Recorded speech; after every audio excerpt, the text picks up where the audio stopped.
conversation about us. He spent the entire meal checking his phone and talking about work drama. When I asked him if he was happy in our marriage, he shrugged and said, "I guess." Why? Not exactly the response you want from your husband of 10 years. That night, I texted Sean and told him I was ready to make a change. He said his place had room for me and that I could take as much time as I needed to figure out what I wanted. It felt like someone was finally offering me a way out of this suffocating life. I started packing slowly, taking things David wouldn't notice were missing. The whole time, I kept thinking about how different things would be with someone who actually wanted me around, someone who made me feel like I mattered, like I was worth fighting for. David had stopped fighting for me years ago. So why should I keep fighting for us? The morning I left, David was already gone to work and the kids were at school. I timed it perfectly.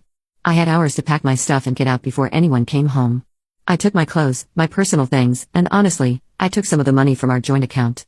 I figured I'd contributed to that money, too. And I was going to need something to start over with.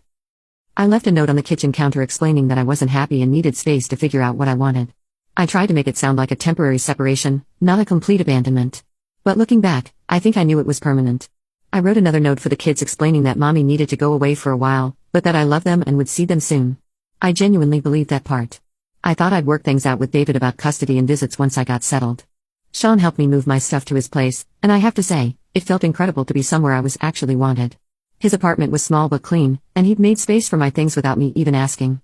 That first night, we ordered takeout and talked until 3 a.m. about everything.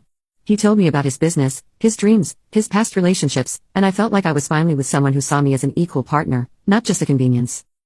The next few days were like a honeymoon. I didn't have to worry about making lunches or cleaning up after anyone but myself. I could sleep in, watch whatever I wanted on TV, and just exist without constantly managing everyone else's needs. Sean would bring me coffee in bed and ask what I wanted to do with my day. It was everything my marriage wasn't. When David started calling, I let it go to voicemail. His message